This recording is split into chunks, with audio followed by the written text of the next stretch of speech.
Hola amigos, hoy toca hacer el examen de matemáticas aplicadas a las ciencias sociales que se propuso en la convocatoria de septiembre del 2020 en el Distrito Universitario de Castilla y León para el acceso a la universidad. Comenzamos con el primer ejercicio que me dice lo siguiente. La asociación Stop Press tiene 60 personas asociadas que practican solo una de las siguientes actividades: correr, yoga o natación. Se sabe que hay 18 personas menos en la actividad de correr que la suma de personas que practican yoga y natación. Además, la séptima parte de las personas que corren es igual a la quinta parte de las que practican yoga. Calcular el número de personas que realiza cada una de las actividades.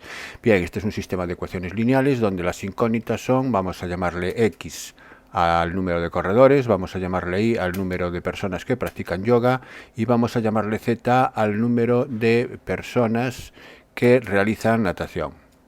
Bien, una vez que ya tenemos definido quién va a ser X y Z, vamos a escribir las condiciones del ejercicio. Y me dice que en total hay 60 personas que practican una de las siguientes actividades. Entonces la suma X más Y más Z tiene que ser 60. Esa es la primera ecuación, es una ecuación obvia. Luego me dice que se sabe que hay 18 personas menos en la actividad de correr que la suma de personas que practican yoga y natación. Si hay 18 personas menos en la actividad de correr, para compensar la igualdad a la X, que es el número de corredores, los que corren, habrá que sumarle 18 para que sea igual al otro miembro, y el otro miembro es igual que el número de la suma de las personas que practican yoga y natación. Practican yoga y natación Z, entonces la ecuación sería X más 18 igual a Y más Z. Insisto, como me dice que aquí hay 18 personas menos, para compensar la igualdad tengo que sumarle 18, si queréis, al haber 18 personas menos, X es igual a Y más Z menos 18, es decir, el 18 puede ir sumando a la izquierda, puede ir restando a la derecha, al fin y al cabo la ecuación es la misma. Bien, y la tercera ecuación me dice que la séptima parte de las personas que corren, eso es X partido por 7, es igual a la quinta parte de las que practican yoga, que es igual a Y partido por 5, así que X séptimos es igual a Y quintos. Bueno, muy fácil. Lo que vamos a hacer ahora es ordenar las ecuaciones con X y Z en el primer miembro y todo lo que no tenga incógnita a la derecha como término independiente. Entonces las ecuaciones que resultantes son estas. La primera la dejo como está, que ya está ordenada. La siguiente, la X, la Y, la Z pasan al primer miembro restando y el 18 pasa restando al segundo miembro y quedaría esta, X menos Y menos Z igual a menos 18. Y la última multiplico en diagonal porque tengo una igualdad de dos fracciones y queda que X5 por X igual a 7 por Y, así que la 7 por Y la paso al primer miembro y quedaría 5 por X menos 7Y igual a 0. Bueno, una vez que ya tengo simplificadas y ya tengo ordenadas las ecuaciones, ya resuelvo. Esto da bastante pereza resolverlo por el método de Gauss porque si os fijáis aquí con una simple suma, en las dos primeras ecuaciones con una simple suma ya desaparecen las Y y las Z y ya puedo despejar X. Así que esto lo voy a hacer de entrada como me lo pide el cuerpo, que es así. Voy a sumar las dos primeras ecuaciones y al sumar las dos primeras ecuaciones queda X más X 2X, las Y se anulan, las Z se anulan y 60 menos 18 es 42. Si 2X es 42, ya automáticamente X es 42 entre 2, que es 21. Ya tengo la solución para X. Bien, y una vez que tengo X me voy a la tercera ecuación, y en la tercera ecuación, como tengo X e Y solamente, sustituyo X por 21, y que me queda que 7Y es igual a 5 por X. 5 por X es 5 por 21, que es 105. Si 7Y es 105, Y es 105 entre 7, y 105 entre 7 es 15. Una división sencilla, ya está. Ya tengo X e Y. Y Z, Z lo despejo de cualquiera de las dos primeras, de la primera o de la segunda. Entonces la voy a despejar de la primera. X es igual a 60 menos Y menos Z, menos Y menos 15 menos Z menos 21. Y 60 menos 21 menos 15 es 24. Ya lo tendría resuelto. Normalmente este tipo de sistemas de ecuaciones lineales se suelen resolver en este contexto de las matemáticas aplicadas a las ciencias sociales, se suele resolver por el método de Gauss, entonces también lo voy a hacer. Por el método de Gauss sería así, pondría la matriz principal y la matriz de los términos independientes, aquí la tengo, la matriz de los coeficientes de las incógnitas, y la matriz es 60 menos 18, 0, esa columna que es la de los términos independientes, y voy a hacer ceros debajo de la diagonal principal, que es la diagonal formada por A 1, 1, A 2, 2 y A 3, 3. Es decir, hacer un 0 en el 1, en este 1 de la segunda fila, un 0 en el 5 de la tercera fila y un 0 en el menos 7. Para hacer un 0 en el 1 y en el 5, lo que voy a hacer es, en el 1 a la segunda fila, restarle la primera. Si resto a la segunda la primera, aquí quedaría 1 menos 1, 0. Y aquí sería la tercera, le resto el quíntuple de la primera. 5 menos 5 por 1, 5, 0 también aquí, ¿no? Entonces lo que voy a hacer lo indico aquí. pasos que voy a hacer es al restarle a la segunda la primera y a la tercera el quíntuple de la primera y obtendría esta matriz. Ahora, la primera queda como está porque es la referencia, aquí sería 1 menos 1, 0, menos 1 menos 1, menos 2, menos 1 menos 1 menos 2 y menos 18, menos 60, menos 78. Y aquí sería 5 menos 5, 0, menos 7 menos 5, menos 12, 0 menos 5 por 1 menos 5, menos 5 y 0 menos 5 por 60, menos 300. Bueno, ahora tengo que hacer un 0 donde está el 12, el menos 12. Para ello lo que hago es sumarle a la fila tercera, sumarle o restarle, mejor dicho, 6 veces la segunda, porque si a la primera fila, a la tercera fila, que es menos 12, le resto 6 veces esto, sería 12 menos menos 12, que sería 0. Es lo que entonces le hago a la tercera fila, le resto 6 veces la segunda y me queda esta fila. Aquí me queda un 0, aquí me quedaría menos 5 más 12, porque es menos 5 menos 6 por menos 2, que es más 12, menos 5 más 12 es 7, y menos 300 menos 6 por menos 78 me va a dar 168. Tener cuidado al hacer las operaciones. Bueno, y ahora una vez que ya tengo por debajo de la diagonal los ceros, veo qué ecuación equivalente tengo aquí en la última fila. Pues la última fila equivale a la ecuación 7z igual a 168. Despejo z, z es 168 entre 7, por tanto z es 24. Fijaros que me tiene que dar lo mismo, evidentemente. Ahora subo a la segunda fila y me queda menos 2 y menos 2z igual a menos 78. Pero z es 24, sustituyo z por 24 y queda menos 48. Despejo 2i, 2i es 78 menos 48, que es 30. 2i es igual a 30 y igual a 15, 30 entre 2. Y voy ahora, subo a la primera fila, que es la que se corresponde con la ecuación x más y más z igual a 60, y la x la voy a despejar, la tengo ahí, la mantengo, y más z, sumo los valores que me dio y z, que son 24 más 15, que son 39, igual a 60. X es igual a 60 menos 39, y 60 menos 39 es 21. Esta sería la solución del sistema realizado por el método de Gauss. Y esto es un método de reducción que sale inmediatamente por la forma que tienen las ecuaciones. Bueno, pues hecho este ejercicio, pasamos al siguiente, que es un problema de programación lineal. Me dicen que un supermercado tiene almacenados 100 botes de alubias y 150 botes de garbanzos. Para su venta, organiza dichos productos en dos lotes A y lote B. La venta de un lote A, que contiene un bote de alubias y 3 botes de garbanzo, produce un beneficio de 3 euros. La venta de un lote B, que contiene 2 botes de alubias y 1 de garbanzos, produce un beneficio de 2 euros. Además, desea vender al menos 10 lotes del tipo A y al menos 15 lotes del tipo B. Utilizando técnicas de programación lineal, calcular cuántos lotes ha de vender de cada tipo para maximizar el beneficio. Bueno, pues entonces ya tenemos, lo primero que tenemos que definir es X, las incógnitas con las que vamos a trabajar, que son X lotes, número de lotes del tipo A, e Y número de lotes del tipo B. Eso es lo primero que tengo que definir. Una vez que tengo que definir eso, voy a escribir las restricciones del problema. Para las restricciones las tengo para los botes de alubias, que solamente tengo almacenados 100, y para los botes de garbanzos. Entonces, vamos con los botes de alubios. Para los botes de alubias me dice que el lote A, que tengo X lotes, el lote A contiene un bote de alubias. Entonces, como tengo X lotes, tendremos X por 1, es decir, X botes de alubias. Y el lote B contiene 2 botes de alubias, es decir, que por cada bote B tengo 2 botes de alubias. Como tengo Y del tipo B, entonces tendría en total 2Y. Así que el número total de botes de alubias que voy a utilizar al hacer X lotes del tipo A e Y lotes del tipo B es X más 2Y. Eso sería el total de botes de alubias. Como solamente dispongo de 100, la cantidad total no puede sobrepasar 100, ha de ser menor o igual que 100. Esa sería la primera restricción. La indico con un color rojo para luego a la hora de dibujar la región factible, ver que la recta que representa X más 2 igual a 100, la voy a poner de color rojo, que sería esta, que está aquí está. Esta es la recta X más 2y igual a 100. ¿Qué parte del plano se corresponde con el menor o igual? Pues con el menor o igual se corresponde la parte del plano que está por debajo de la recta, porque si cogéis un punto por debajo, el 0, 0, por ejemplo, que es el más fácil de sustituir, al sustituir aquí queda que 0 es menor o igual que 100, eso es correcto. Entonces sería la región del semiplano que está por debajo de la recta roja, esos serían los puntos.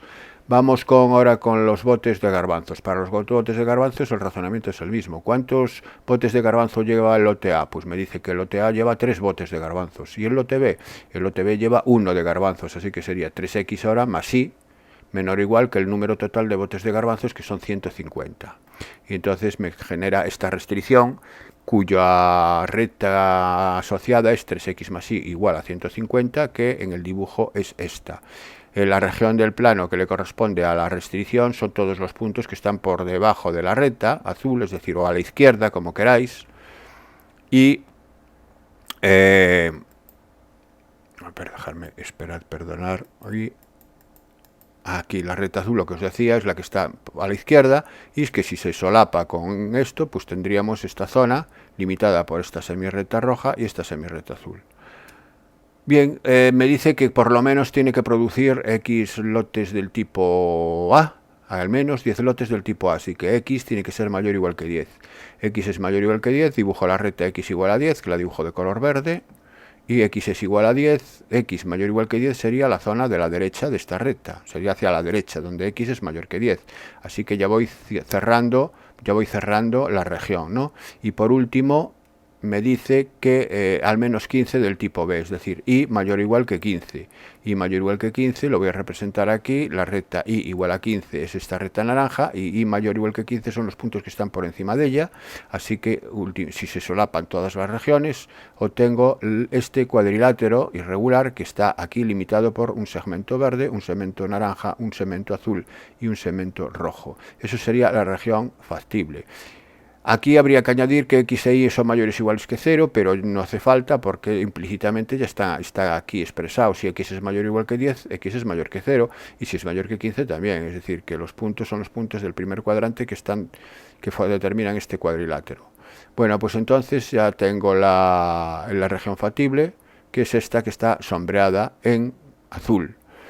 Esta región factible está determinado por 4 vértices, y esos 4 vértices es donde, en uno de ellos es donde va a estar la solución de nuestro problema, porque en nuestro problema me piden que calcular cuántos lotes ha de vender de cada tipo para maximizar el beneficio. O sea, es decir, que cuando la función objetivo hay que hacerla máxima o mínima, la solución siempre va a estar en un vértice, y hay que averiguar en cuál de ellos va a estar. Entonces, ¿a qué función se refiere aquí? Aquí, ¿qué es lo que hay que maximizar? El beneficio. Entonces, la función objetivo es el beneficio, y el beneficio me dice que por cada lote A el beneficio es de 3 euros, y la venta de un lote B produce un beneficio de 2 euros. Entonces, la función objetivo es 3x más 2y. Esta es la función objetivo, que es la que tengo que maximizar. ¿Cómo? El máximo va a estar en un vértice, lo que tengo que hallar son, en primer lugar, los vértices. Así que voy a hallar el vértice C, y el vértice C es la intersección de la recta X igual a 10 con la recta X más 2y igual a 100. Si X es igual a 10 y X más 2y es igual a 100, esto es un sencillo sistema de ecuaciones lineales que ya lo puedo hacer por sustitución. Sustituyo X por 10, 2y es 100 menos 10 es 90, si 2y es 90, y es igual a 45. Así que el punto C es el punto, esto está mal, es el punto 10, 45, no 0, aquí hay un error. Entonces lo voy a tener en cuenta, que aquí hay un error. Voy a poner un rotulador aquí, y esto es 10. Lo indico ahí. El punto es el 10, 45, con lo cual, perdonar ese primer error deslizado por ahí, no se coló. Bien, vamos con el punto D. El punto D es la intersección de la recta azul con la recta roja, es decir, ecuaciones x más 2y igual a 100 y 3x más y igual a 150. Bueno, para resolverlo, ya tampoco no me voy a parar al resolverlo. Esto se hace por reducción, multiplicando por menos 2, por ejemplo, la primera, restando y despejando x, y luego despejando y por sustitución. Y va a quedar el punto 40-30, que además me coincide con el dibujo. 40-30 aproximadamente, esto está correctamente. Me coincide el punto con el dibujo, 40-30. Vamos con el punto E. El punto E es la intersección de la recta naranja con la recta azul, es decir, las ecuaciones son y igual a 15 y 3x más y igual a 150. Si es igual a 15, el y pasa para allá, el 15 para 150 menos 15 son 135, 3x igual a 135, y si 3x es igual a 135, x es igual a 45. Entonces el punto es el 45-15, que efectivamente 45-15 también anda por aquí, también se coincide bien con el dibujo. Y por último el f, que es x igual a 10 e y igual a 15, entonces es trivial, el f es trivial, es el punto 10, 15. Bien, a partir de aquí, ahora una vez que ya tengo los vértices, lo que tengo que ver es cuál de ellos me hace óptimo, o sea, cuál de ellos me produce beneficio más alto, el mayor beneficio. Pues tendré que sustituir en la función objetivo las coordenadas de esos puntos, es decir, la x por la abscisa y la y por la ordenada. Así que vamos con el punto C. Como lo teníamos mal, también tengo mal la sustitución, pero vamos a corregirlo aquí. Sería 3 por x, pero ahora x es 10, no es 0, por eso aquí no aparece. Entonces sería 30 más 2 por 45 más 90. 90 más 30 es 120. Entonces aquí vamos a hacer esto. Vamos a eliminar esta solución. Esto lo vamos a eliminar y vamos a poner aquí 120. A ver si me deja. 120 euracos. Pues 120 sería la solución. Bueno, queda ahí más o menos malamente, pero se ve, ¿no? Entonces, 120 euros me produciría la solución C. Vamos a ver la solución D, que estas ya están correctas. La solución D me produce 3 por 40 más 2 por 30. Aquí me produce 120 más 60, 180 me produce más. Así que esto ya es más solución. Y vamos a la E, que es el de 45 y 15. Sustituyo X por el 45 y por 15 y me produce 165 euros. Y por último, el punto F es 3 por 10 más 2 por 15, que me produce 60 euros. Está claro que la solución que me produce más beneficios es la del punto D, así que esta es la solución. Marco la solución.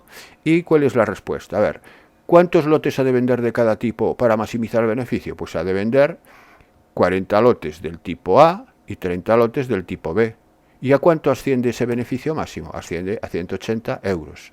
Bueno, solución, problema bastante facilito. Y pasamos entonces al siguiente ejercicio.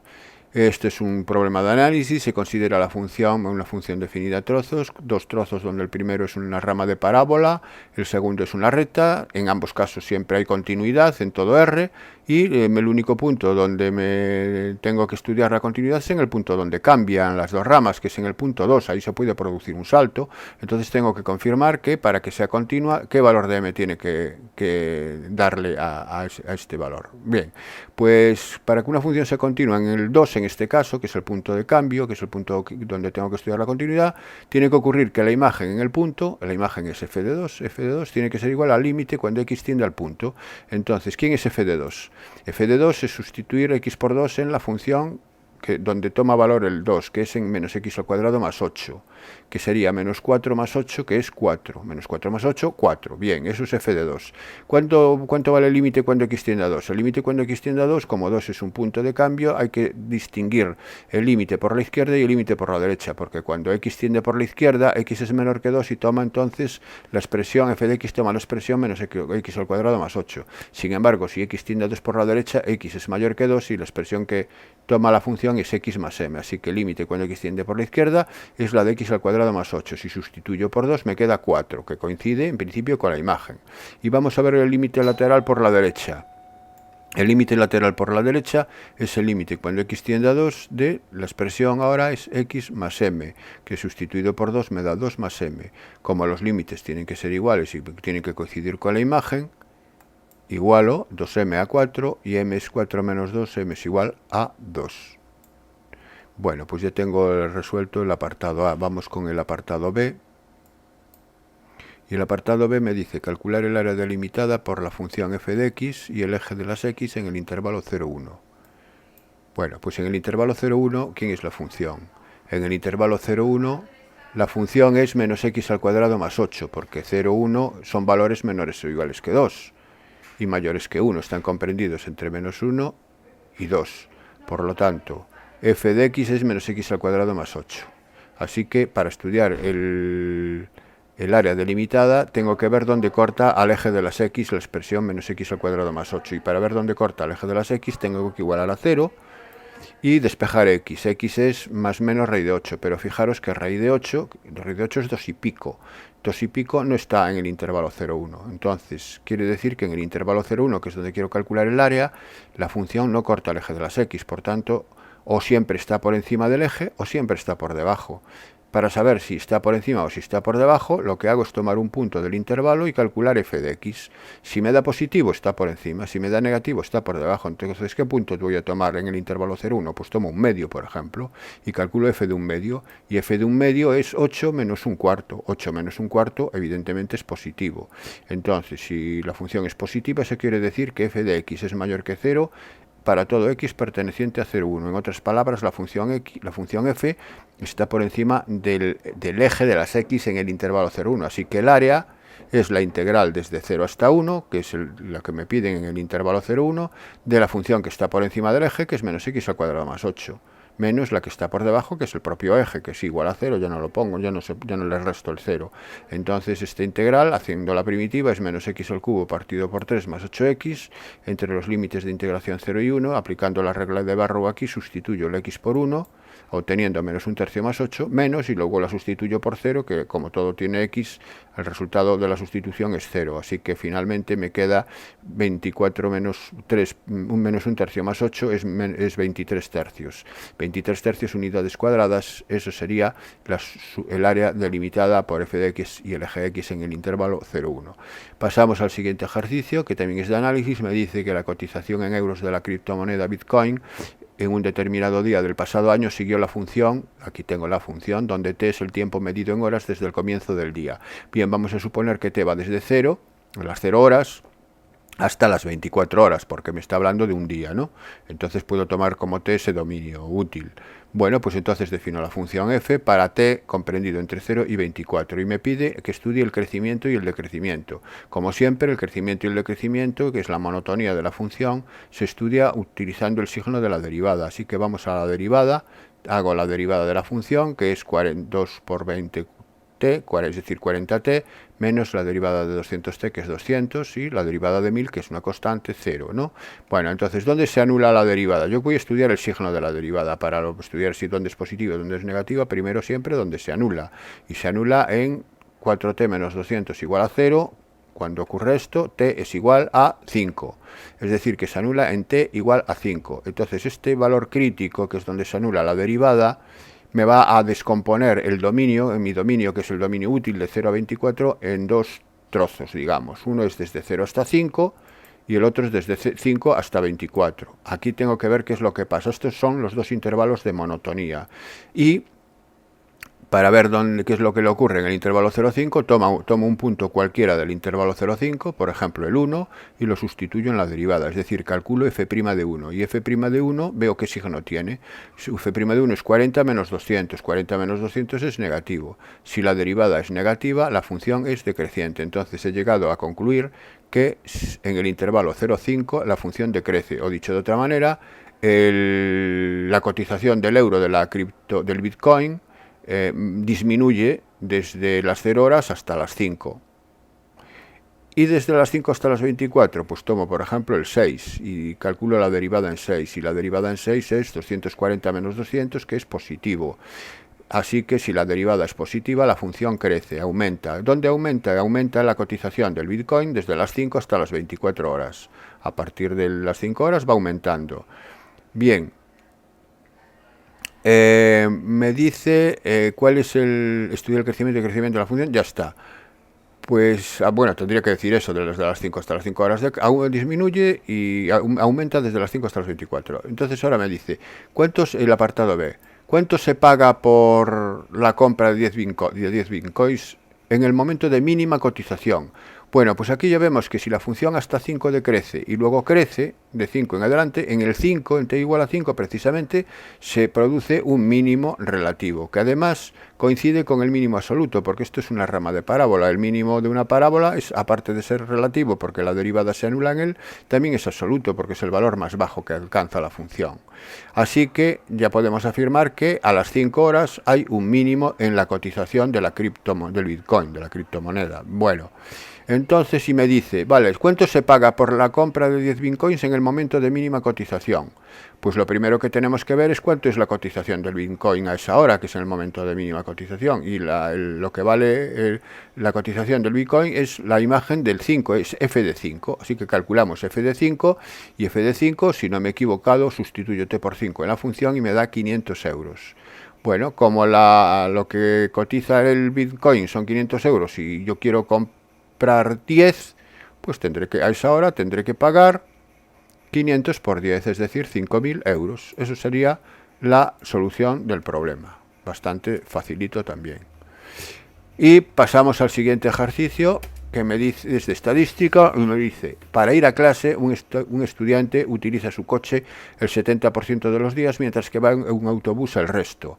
Cuando utiliza su coche llega tarde el 20% de los días, mientras que si va en autobús llega a tiempo el 10% de los días. Elegido un día al azar, calcular la probabilidad de que el estudiante llegue tarde. Muy bien, aquí se están estudiando dos situaciones, dos variables. Una es escoger el autobús o el coche, y una vez escogido el medio de locomoción es si llega tarde o llega con retraso, si llega tarde o llega a tiempo, ¿no? Bueno, pues entonces lo elegimos un día al azar y el estudiante ese día puede coger el coche o el autobús. ¿Cuál es la probabilidad de que coja el coche? Como el coche lo coge el 70% de los días, pues la probabilidad es 0,7 y el autobús es 0,3. Bien, porque la suma tiene que dar 1. Siempre en los diagramas de árbol, todas aquellas ramas que convergen en un punto tienen que sumar 1. Bueno, una vez que he elegido el coche, puede ocurrir lo siguiente, que llegue tarde, le voy a llamar T al suceso, o que no llegue tarde, que llegue a tiempo sería N, le voy a llamar N. Y si coge el autobús, igualmente ocurre lo mismo, puede llegar tarde o no. Me dice que si va un autobús, cuando utiliza el coche, perdón, me dice, cuando utiliza su coche llega tarde el 20% de los días. Entonces, en la rama de la T, cuando lleva el coche, 0,2, el 20%. En la rama de la N será el 0,8. Mientras que si va en autobús llega a tiempo, es decir, no llega tarde, el 10%, 0,1 en la rama de N y 0,9 en la rama de T. Bueno, pues ya está listo el diagrama, así que ahora acometo los apartados. Apartado A, probabilidad de que el estudiante llegue tarde, es probabilidad de que llegue tarde. Puede llegar tarde cogiendo el coche, puede llegar tarde cogiendo el autobús. La que llegue tarde cogiendo el coche es 0,7 por 0,2, más el autobús 0,3 por 0,9. Entonces esta sería la probabilidad pedida. Haciendo las operaciones correspondientes, haciendo los productos y la suma, me va a dar que la probabilidad de que llegue tarde un estudiante cualquiera elegido al azar es 0,41. El apartado B, si ha llegado a tiempo, esto es una condición previa, si ha llegado a tiempo es si se ha verificado N. Llegar a tiempo, quedamos que era N, que no llegaba tarde, es N. Si se ha verificado N, ¿cuál es la probabilidad de que haya venido en autobús? ¿Cuál es la probabilidad de A? Entonces, ¿cuál es la probabilidad de A condicionado a N? Esto es la probabilidad de A intersección N partido por la probabilidad de N. La probabilidad de A intersección N es 0,3 por 0,1 y la probabilidad de N es el contrario de la probabilidad de T. La probabilidad de que haya llegado a tiempo es 1 menos la probabilidad de que haya llegado tarde. Como la probabilidad de que haya llegado tarde es 0,41, aquí luego por el suceso contrario sería 1 menos 0,41. También lo podéis hacer de forma directa. La probabilidad de N es 0,7 por 0,8 más 0,3 por 0,1. También podéis hacerlo directo así. Bueno, yo lo hago por el contrario porque aprovecho el resultado del apartado A. Haciendo aquí operaciones, el resultado final es 0,058. Bien, pues este sería el problema quinto. Vamos con el problema sexto y último problema de esta serie. Y dice, el tiempo que tarda el servidor de una empresa de venta online en registrar un pedido sigue una ley de probabilidad normal de media 0,16 minutos y desviación típica 0,37 minutos. Al comienzo de un viernes negro, la empresa recibe 365 pedidos. Calcular la probabilidad de que el servidor tarde más de 73 minutos en registrar los 365 pedidos. Bueno, este apartado es un poquito más complicado por lo siguiente. Vamos a ver, voy a llamarle X al tiempo que tarda el servidor en registrar un pedido. Y resulta que esto es una normal de media 0,16 y desviación típica 0,37. Hasta aquí los datos del enunciado. El problema es que ahora la empresa recibe 365 pedidos y me pide la probabilidad de que el servidor tarde más de 73 minutos en registrar los 365 pedidos. Entonces aquí tengo que definir una nueva variable que es la suma de los tiempos. La suma de los tiempos para cada pedido, y hay 365, entonces llamamos S a la suma de los tiempos de cada registro, de los 365 registros. Entonces la cuestión es, ¿y cuál es la media entonces ahora de esta distribución? Bueno, pues sabemos que esto va a seguir una distribución normal, cuya media es la suma de las medias de cada registro individual. Como cada registro tiene de media 0,16, pues resulta que será la media de S es 365 por 0,16. Entonces le pongo así U de S para distinguirlo de la U de la media de X. U de S es 365 por 0,16, son 58,4 minutos. Esto sería la media de S. ¿Y la desviación típica? Bueno, pues se sabe que en el caso de la suma, la varianza, que es la desviación típica al cuadrado, la varianza de S, es la suma de las varianzas de cada una de las de X. Y la varianza de X es sigma al cuadrado. Así que esto sería la varianza de S, sería 365 por 0,37. La varianza, aquí está, de S es 365 por la varianza de X, que es 0,37 al cuadrado. Como la desviación típica es la raíz cuadrada de la varianza, entonces la desviación típica de S es la raíz cuadrada de 365 por sigma al cuadrado. La raíz de sigma al cuadrado es sigma, que es la desviación típica. Entonces esto me queda que la desviación típica de S es raíz de 365 por sigma al cuadrado, pero la raíz cuadrada de la varianza es la desviación típica. Y entonces esto es 365 por sigma. Sigma era 0,37, la raíz de 365 es 19,10, hacemos esta operación y el resultado final es 7,068. Entonces esta variable S, que es la suma de los tiempos, es una normal de media 58,4 y desviación típica 7,068, que me piden que la probabilidad de que la suma sea mayor que 73. Que tarde más de 73, probabilidad de S mayor que 73, trabajando en esta normal. Entonces pasamos a la normal tipificada Z y le restamos la media, que es 58,4, y la dividimos por la desviación típica, que es 7,068. Esta cantidad me da 2,06, y como tengo que buscar en la tabla la acumulada, y la acumulada siempre es Z menor, tengo que pasar al Z menor o igual, luego por el suceso contrario, es 1 menos probabilidad de Z menor o igual que 2,06, pues entonces voy a la tabla 2,06, que es 2,0 en la columna del 6, y 2,0 en la columna del 6, si no me equivoco, es 0,9803. Pues este valor es 0,9803 y queda 1 menos 0,9803, que me da finalmente 0,0197. Bueno, este sería el apartado A. Hay que saberse que la suma de las variables aleatorias es una otra variable aleatoria cuya media es la suma de las medias y cuya varianza es la suma de las varianzas. Bueno, el apartado B, sin embargo, es más sencillo, porque el apartado B me dice calcular la probabilidad de que el tiempo medio de registro de esos 365 pedidos sea menor o igual que 0,18. Bien, recordar que si X es el tiempo que tarda el servidor en registrar un pedido, que es normal esta que tengo aquí, el tiempo medio sigue la misma media, es normal con la misma media, pero la desviación típica cambia, es 0,37 partido por la raíz cuadrada del tamaño de la muestra, que en este caso son 365 pedidos. Así que tenemos X, N es 365, y X barra, que es el tiempo medio, es una normal 0,16, y la desviación típica es 0,37 partido por la raíz de 365. Bien, haciendo operaciones aquí, en 0,37 partido por raíz de 365 me da 0,019. Y como me piden que la probabilidad sea menor o igual que 0,18, me están pidiendo que la probabilidad del tiempo medio de X barra sea menor o igual que 0,18. La tipificamos, como es una normal, la tipificamos, pasamos a Z, y el 0,18 le resto la media, que es 0,16, y divido entre la desviación típica, que es 0,019 ahora.